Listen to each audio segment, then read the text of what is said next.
Welcome everyone to Pontos Fathom Press. This is Pontos Fathom Podcast, episode 31. We're asking the question, where is the space of fandom? So when we think about that collection of thoughts, feelings, experiences we have as fans, the idea of it's not as simple as while I'm reading Game of Thrones, right? Versus while I'm watching Game of Thrones, right? It's not as simple as, when I'm sitting in front of the television or I'm in the cinema, right? When I'm watching Star Wars in 1977, or is it could I still be part of the fandom watching The Phantom Menace when that came out, right? So it's the question kind of is inspired by Blanchot's The Space of Literature, which is a fascinating book. I recommend people to read it if you're interested in sort of literary space. But the concepts here, he talks about Proust in the book, he talks about Rilke, Kafka, and just sort of demarcates these spaces that literature exists in. Like, I'll give you some examples. For example, writing of a novel has a solitary nature to it, right? So when the writer sits down, it's just the writer and the paper, right? So the writer writes. So think of it in modern times, right? The idea is the writer in the typewriter, the writer in his computer, right? Typing on his laptop. Writer dictating into a cell phone, who knows, right? So all of these acts are solitary acts between the writer and the work. But there's also another piece of this space where it's the thought space of the writer who's going to commit the work down to paper. And when we think about, if we think through, I've been watching Game of Thrones again recently, or going back through Lord of the Rings, and just thinking about the idea here of how after the writer finishes the work, he gives this over to the readers, right? So the reader of Kafka or the reader of Proust now is going to experience this piece of art, right? This piece of art kind of takes on a new life. And I think that so that's the literature space. Blanchot is talking about this, and maybe I'll find a quick quote in here that kind of gives you the feeling of the essential solitude. The poem, literature seems linked to a spoken word which cannot be interrupted because it does not speak. It is. The poem is not this word itself, for the poem is a beginning, whereas the word never begins, but always speaks anew and is always starting over. However, the poet is the one who has heard this word and has made himself into an ear attuned to it, its mediator, who has silenced it by pronouncing it. This word is the poem's origin, for everything original is put to the test by the sheer powerlessness inherent in starting over. This sterile proxility, the surplus of that which can do nothing, which never is the work. But it ruins it, and it restores the unending lack of work. Perhaps this word is the source of the poem, but its source must somehow be dried up. For the poet, the one who writes, the creator, could never derive the work from the essential lack of work. Never could he by himself cause the pure opening words to spring forth, which is at the origin. That is why the work is a work only when it becomes something intimately shared by someone who writes it and someone who reads it. A space violently opened by the contest between the power to speak and the power to hear. Okay, so that's a kind of a great example, right? So the idea is the writer writes and the reader reads. The writer speaks, the reader listens. The filmmakers create and the audience watches. And then something happens. And we'll take this literature example and morph it into the fandom example, right? In Proust, we have that classic metaphor, the cliche one of the Madeleine, right? So the idea of there's an involuntary memory here, right? So the concept here is we can remember what we love about, say, Star Wars, right? I'm going to pick Star Wars here because I think I found this book and I think it is a great remembrance of things past as the loss of Star Wars. Just like Proust's search for lost time kind of gets triggered by the Madeleine. So as you guys may or may not know, Proust, right? He has a classic series of books, The Search of Lost Time, which is really a fascinating, very long set of books.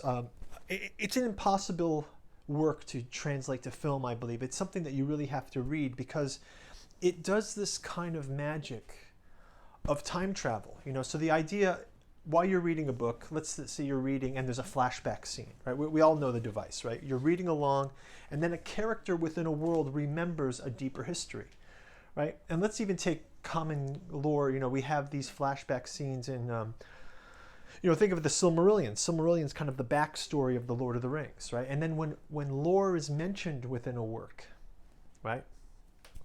Just the mentioning of that lore creates this fandom moment. It creates this moment where suddenly the world becomes richer, right? We're always talking about world building in these in this podcast. And I think that what we see in Proust is sort of this opposite of that. It's like where not only does he remember, a memory gets triggered for him. And I think I'll read the section, right? So we'll just kind of go through it. It says, he talks about, so that it was for a long time after, I would weigh a lake at night and revive old memories of Cambrai. I saw no more of it in this sort of luminous panel, sharply defined against a vague and shadowy background, like the panels which glow in a Bengal light or a searchlight beam that cuts out. So here he is, he's spending his nights reminiscing and memorizing. But since the facts I should have then recalled would have been prompted by voluntary memory, the memory of the intellect, and since the pictures of that kind of memory show us and preserve nothing of the past itself, I should never had any wish to ponder over this residue of Cambrai. To me, it was a reality all dead. Permanently dead? Very possible.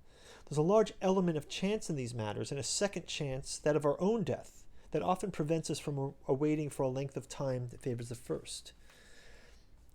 I feel that there is much to be said for the Celtic belief that the souls of those who we have lost, held captive in some inferior being, in an animal, in a plant, in some inanimate object, and thus effectively lost to us until the day, which may never come, when we happen to pass by that tree or obtain possession of the object forms their prison.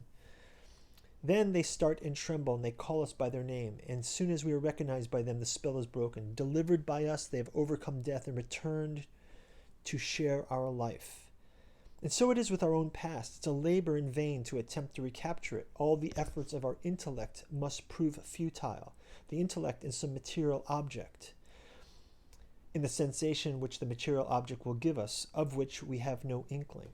And it depends on chance whether or not we come upon this object before we ourselves must die. For many years had lapsed, during which nothing of Cambrai, except what lay in the theater of the drama of my going to bed there, had any existence for me. When one day in winter, on my return home, my mother, seeing that I was cold, offered me some tea, a thing that I did not ordinarily take. I declined at first, and then for no particular reason changed my mind. She sent for one of those squat, plump little cakes called petit madeleine, which look as though they'd been molded by the fluted valve of a scallop shell, and soon mechanically, dispirited by the dreary day, with the prospect of a depressing morrow, I raised my lips to the spoonful of tea which I had soaked in this morsel of cake, and no sooner had the warm liquid mixed with the crumbs touched my palate than a shiver ran through me, and I stopped, intent upon the extraordinary thing that was happening to me.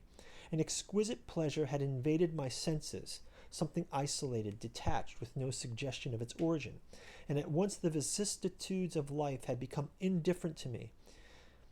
Its disasters innocuous, its brevity illusory, new sensations having the effect which love has of filling me with the precious essence. So here he has this involuntary memory, and he sensed that he was connected to the taste of tea and the cake, but that it infinitely transcended those savors, could not indeed be of the same nature. Where did it come from? What did it mean? How did it seize, and how did I apprehend it? I drank a second mouthful, in which I find nothing more than the first, and then a third, which gave me less than the second. So here he is. He's kind of having this, Philip K. Dick moment, right? Where Philip K. Dick has the purple beam of light shoots into him. He has this Madeleine moment. And yet, we all have these moments as fans, right? When we look back, mine was, I went to see Star Wars as a kid. In 1977, we went. I remember the house that we lived in had an attic, and there was a front window in the attic, and that was the Millennium Falcon window in that little gable. And my sister and I, my cousin, and a friend of mine from school, we played the roles of Han, Luke, Leia. I think my cousin had to be Chewbacca, but it was cool. And we sat in that window of the house, and that was the Millennium Falcon, and it was like hyperspace there. But as we know, as franchises grow and our fandom gets appropriated for commercial things, I mean, say, hey, we can love Star Wars. What I found amazing is the Star Wars trading card was a thing from my childhood. Star Wars trading cards, so this is before the internet. It's before even VHS tapes, right? I was a kid, and we saw Star Wars, and then we waited some years, and we saw Empire Strikes Back. But we had these trading cards where your imagination would go on. So what's cool about this top collection trading card book is, first of all, the paper that they make the end paper in has the waxy interior that the trading card paper used to have. So this was really a real great book design that they've done. They also have this image of the gum that used to come with it. The gum was horrible, and it was often very brittle. And so look how they've reproduced this brittle gum effect. Something that was classic. You'd buy these cards, and this dried out piece of gum was in there. But more interesting to me is how this has a Proustian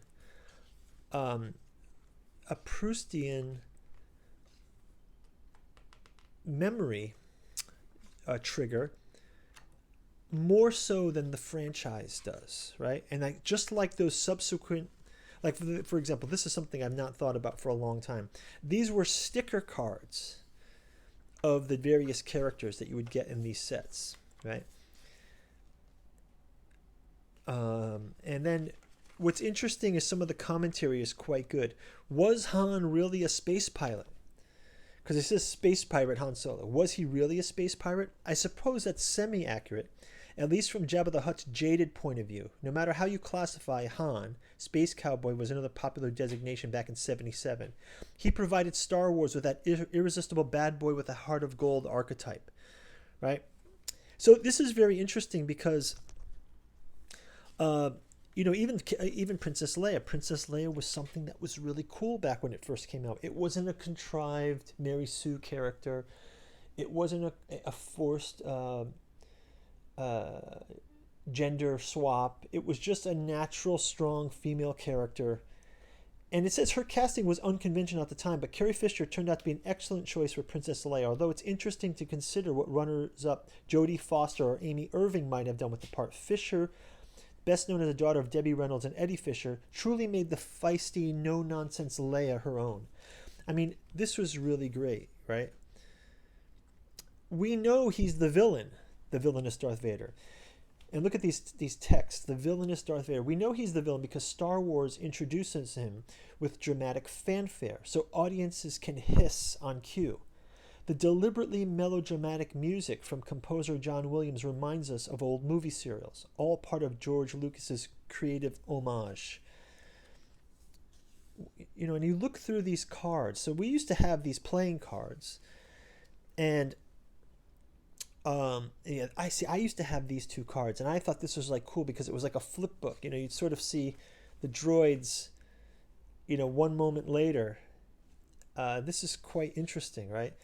The other thing that was interesting about these cards is how mysterious the Star Wars canon was when Star Wars came out.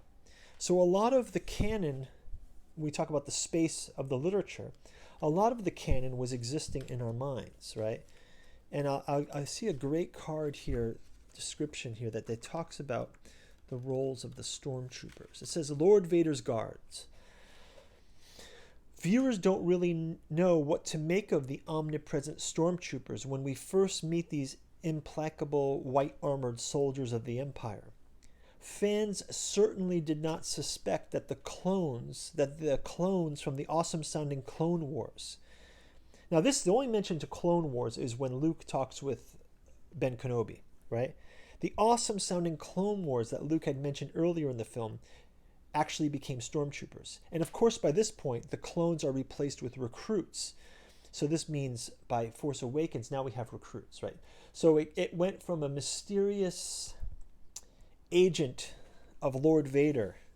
You know, what are they? Why do they wear the white costume? So many questions, so many things not answered, right? So the fandom back in 77, it was a much different fandom. And I'm using this sort of device of flipping through a playing card book as opposed to like showing scenes of a movie, because these were the images that we would refocus on as fans. We would flip through these. No, not only were there cards, but there were series of cards. There was the red series. There were these little texts in the back. Right? They have a story summary. I remember reading these stories, like trying to collect all 11 stories. There's 11 story summaries, right? And then there was the red series. Then that red series, I think I might have had all of the blue, red, and yellow series, but then the green series I didn't have. I had a partial series, and finally there was an orange series, which I think some of the productions were better on these. Some of the photos were better, or they had really advanced the model by then. And look, they've actually got some Star Wars playing card stickers in here. Should I desecrate this and take them out? Let's see what they've got in here. See, I didn't even know this was in the back. So, wow, they've got some sample of what the packs used to look like. This was the Millennium Falcon. This is probably the coolest sticker you could have had at the time, right? And movie poster. This was the... Okay, so you're getting the idea, right? So you're getting the idea of some nostalgia that I have for these. But let's kind of turn back to Proust, or actually let's turn back to Blanchot for a moment, and like just put this in the Proustian context, right? So the idea is, where is that space now? It's been totally separated from, the Force Awakens trilogy. I kind of felt a little Star Wars-ish in there, but it was kind of like that third Madeleine dipped in the tea. It just becomes soggy cake, right? It's not flashing that involuntary memory. If we take a look at what Blanchot writes about the work in death, he introduces this idea that the author, this is kind of a Foucault type thing too, but the author is no longer in touch with the work once he's finished it, right? So now the work takes on its own life. The work is transmitted to the reader, and now the reader does his part, right? So the writer's job is done in a way. And that he kind of links to a sort of a death, right? So he says here, it says, naturally, Kafka's words may seem to express a somber view particular to him. They are in conflict with generally accepted ideas about art and the work of art, in wake of so many others. The reasons which led me to write are many, and most important, it seems to me, the most secret, especially this one, to shelter something from death.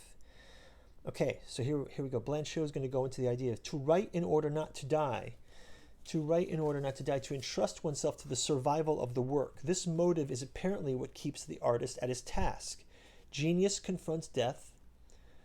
The work is death rendered vain, or transfigured, or in the evasive words of Proust, made less bitter, less inglorious, perhaps less probable, perhaps. But we will not rebut these traditional dreams attributed to creators by remarking that they are recent, that they belong to our modern Occidental world. Right? So all this certainly important and meaningful, but art at this junction is no longer anything but a memorable way of becoming one with history. Right? So then he says, well, how can we talk about death here? And he says, can I die? The writer who writes in order to be able to die is an affront to common sense. It would seem to be sure of at least one event. It will come whether we approach it or not. But the idea is to surrender to, can I die? Have I the power to die? The question has no force except when all escape routes have been rejected. So here we go. This is kind of like the death of our fandom, right? So, there's a lot of people kind of coming out now saying, I'm done with Star Wars, right? I'm done with Star Wars. And myself also done with Star Wars. I mean, I've been burnt out on it. you tried and you tried, and finally, like, the commercial side of it is done. And yet there's still this kind of head canon, right? A friend of mine and I, we often will sit around and talk about, what's the best Led Zeppelin album, for example, the best Led Zeppelin album. Okay, so we'll sit there and we'll say, well, who would think the best Led Zeppelin album? A lot of people might say 4, and then we say 1, right? And then some people say, well, it's this. What's the top 5 Led Zeppelin albums? Or all Led Zeppelin albums are good, right? Or we would always come upon Led Zeppelin 3. Now, oddly enough, it's not the one you think of. It's the, it's not 1, it's not the 2. 2 and 4 go together, and 1 and 3 kind of go together. And then Houses of the Holy is at a 2 and a 4. Is Physical Graffiti like a 1, 3, 6, right? So 3, though, seems to be the one, for me at least. That's at the peak of Led Zeppelin mythos, right? The Led Zeppelin mythology, let's say. And I think all of us can have some headcanon about what our fandom, that we can debate on or we can think on. Now, what happens, though, is when a fandom is ruined, right? This is only an invasion of our headspace if we let it be. And this is sort of back to Proust talking about, I thought the memory was dead. He thought the memory was dead until he tasted the Madeleine, right? I thought the memory is dead until I saw this picture, till I felt this waxy paper, and I saw this brittle piece of gum. I can taste how horrible this gum tastes. I mean, if you guys have ever had this gum, you know that it's horrible. And yet, here inside this book with these images of Star Wars, there's something very interesting where that Star Wars space from that fandom is still a viable thing. Back to Blanchot. He goes on to talk about Rilke. Let's jump into Rilke for a moment here. So he talks about work and death space, and he says, Novalis had certainly expressed a certain aspiration. We said, we dream of voyaging across the universe. Isn't the universe then in us? Do we not know the depths of our mind? Toward the interior goes the mysterious road. Eternity with its worlds, past and future, is in us. Nor is there any doubt that Kierkegaard says something that Rilke understood when he awakens the deep reaches of subjectivity and wants to free it from general categories and possibilities so as to grasp it afresh in its singularity. However, Rilke's experience has its own particular features. Moreover, Rilke's experience has its own tasks, and those are essentially those of the poetic word. And it is in this that his thoughts rise to a greater height. Here, the theistic temptations which encumber his ideas on death fade, as do his hypotheses on unconsciousness and even the idea of the open, which sometimes tend to become an existing region and not existence itself in its demandingness or the excessive limitless intimacy of the demand. Okay, so what is he on about with Rilke here? If we're talking about death and Rilke, let's take a look at his Dunia Elegies. Now, this book has been around for a while. Rilke opens up in the first elegy. Rainer Maria Rilke. He says, "Who, if I cried, would hear me among the angelic orders? And even if one of them suddenly pressed me against his heart, I should fade in the strength of his stronger existence. For beauty's nothing but the beginning of terror. We're still just able to bear. And why we adore it so is because it serenely disdains to destroy us. Each single angel is terrible. And so I keep down my heart, and I swallow the call note of depth dark sobbing. Alas, who is there who can make use of? Not angels, not men. And already the knowing brutes are aware that we don't feel very securely at home within our interpreted world. There remains perhaps some tree on a slope to be looked at day after day. There remains for us yesterday's walk and the cupboard love loyalty of a habit that liked us and stayed and never gave notice. Oh, and there's night. There's night. when wind full of cosmic space feeds our faces. For whom would she not remain longed for, mild disenchantress, painfully there for the lonely heart to achieve? Is she lighter for lovers? Alas, with each other, they only conceal their lot. Don't you know yet? Fling the emptiness out of your arm into the spaces we breathe. Maybe the birds will feel the extended air and more intimate flights.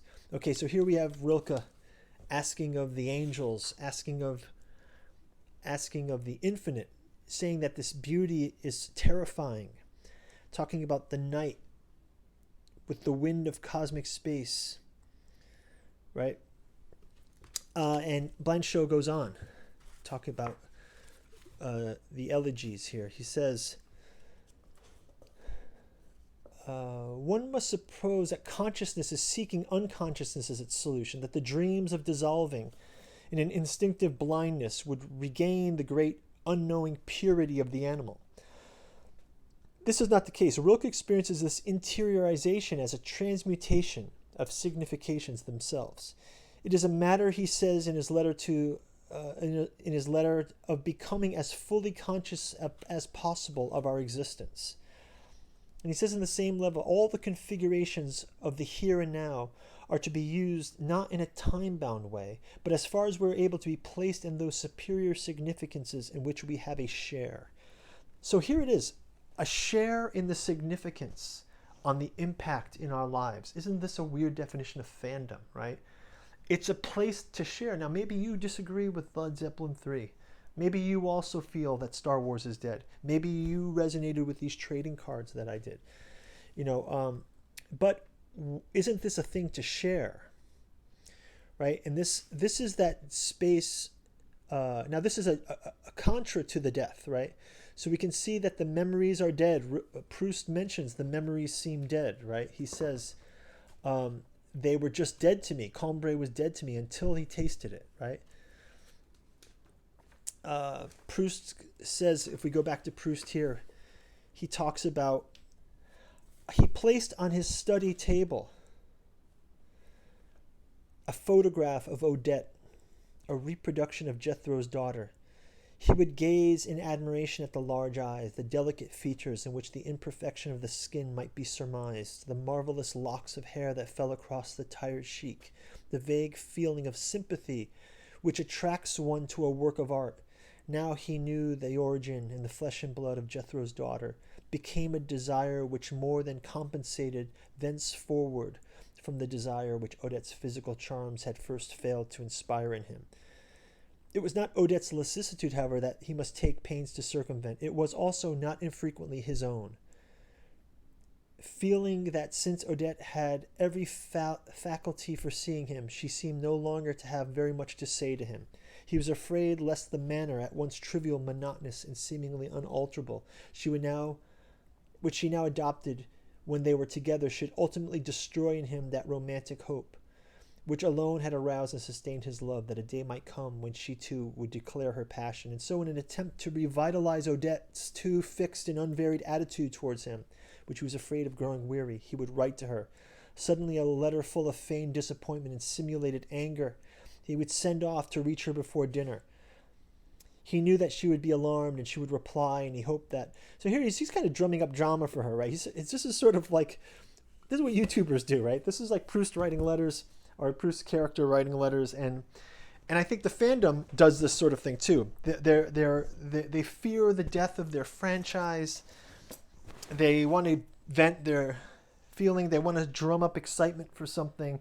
They want to take advantage of other people's disenfranchisement, and they move into this. So again, death, space, and the word. So we're going to keep going on this idea of the space of the fandom, right? And an idea when our fandom fails us and we have headcanon is an interiorization where we keep this alive. We keep the photograph on our night table each night of our fandom in our headcanon, and we look to it and say, oh, headcanon, where is that fandom? Why are people coming to take this from me, right? But in the end, they can't really take it from you, right? It's just that the dialogue space is being taken in momentarily. So if we kind of look at death, space, and the words, right, it's not really dead. It's just a space of death. Here at the end of the ninth elegy, Rilke writes, here is the time for the tellable. Here is its home. Speak and proclaim. More than ever, the things we can live with are falling away, and their place being oustedly taken out of an imageless act. Act under crusts that will readily split open, as the doing within outgrows them and takes a new outline. Between the hammers lives on our heart, and between the teeth the tongue, which nevertheless praise the bestower of praise. Praise to the world, to the angel, not to the untellable. You can't impress him with the splendor you felt. In the cosmos, where he more feelingly feels you're only a tyro, he shows him something simple, remolded by age. Tell him things. He'll stand more astonished, as you did beside the roper in Rome or the potter in Egypt. Show him how happy a thing can be, how guileless, how even the moaning of grief, purely determines on form, serves as a thing, or dies into a thing, to escape to a bliss beyond the fiddle. These things that live on departure understand when you praise them. Fleeting, they live on departure. They rescue through something in us, the most fleeting of all. Want us to change them entirely with our invisible hearts? Into, oh, endlessly, into ourselves, whoever we are. Earth, isn't this what you want, an invisible re-arising? Earth, isn't this what you want, an invisible re-arising in us? Is it not your dream to one day be invisible? Earth, invisible. What is your urgent command if not transformation? Earth, you darling, I will. Oh, believe me, you need your springs no longer to win me. A single one, just one, is already more than my blood can endure. Now I've been unspeakably yours for ages and ages. You were always right. In your holiest inspirations, death, the friendly death. Look, I am living. On what? Neither childhood nor fortune are growing less. Supernumerous existence wells up in my heart. Wow, this Rilke was really romantic at this point about his inspiration in the inner world and the transformation of earth. And he says here, back to Blanchot, we even see now that the opposite of purposeful work, although similar to one point, but in both cases, it's certainly a matter of transformation. In the world, things are transformed into objects in order to be grasped, utilized. Films are made, fandoms are established, trading cards get made. We like them, we look at them. And they're made more certain in the distinct rigor of their limits and the affirmations of a homogeneous and divisible space. But in imaginary space, things are transformed into that which cannot be grasped, out of use beyond wear. They are not in our possession, but are the movement of the dispossession, which releases us both from them and from ourselves. They are not certain, but are joined to the intimacy of the risk, which are neither they nor we are sheltered anymore. But where we are, rather, introduced utterly without reserve into a place where nothing retains us at all. In a poem, one of his last, Rilke says the interior space translates things. It makes them pass from one language to another, from a foreign exterior language into a language which is altogether interior, into which is even the interior of language, where language names in silence and by silence, and makes the name of a silent reality. Space which exceeds us and translates things is thus the transfigurer, the translator par excellence. And maybe that is the place to let this go, because this is sort of like Blanchot's Orpheus and dream and forgetting, right? So we end up in this space, the space of fandom, which is really inassailable.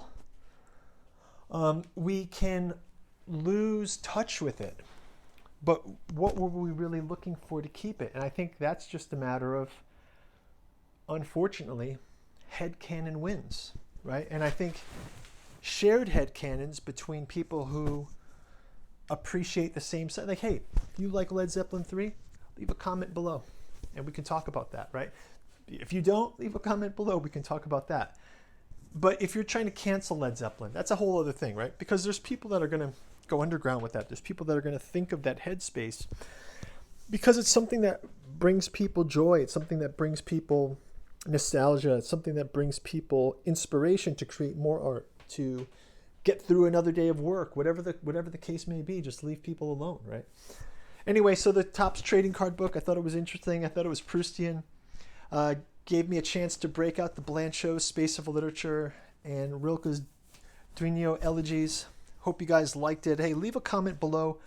Check out our links below. We've got a Patreon below. Pontos Fathom Press bookstore link. You can check out our books that we've got on offer. We've got the August Moldenhauer's Cthulhu books. We've got Dead Sons 11 and the Locksmith of Qantas. So go check them out, the links, and we will see you in the next podcast. Hopefully soon. We're trying to get to 1,000 subscribers. We'll do live podcasts and we get this community going. But in the meantime, leave your comments below. I read them all. And check us out over in the Patreon. You can also check out our other channel, Pontos Fathom Hobbies. We do gameplay, a lot of these topics of Lord of the Rings, sci-fi topics. We talk about the Cthulhu topics, acted out in game board play, Eldritch Horror, Cthulhu Wars, War of the Ring, Game of Thrones, Conan. If you're interested in that, go check it out. Totally different kind of channel, but very fun. So thanks for watching. Thanks for listening. And we'll talk to you soon. Bye-bye.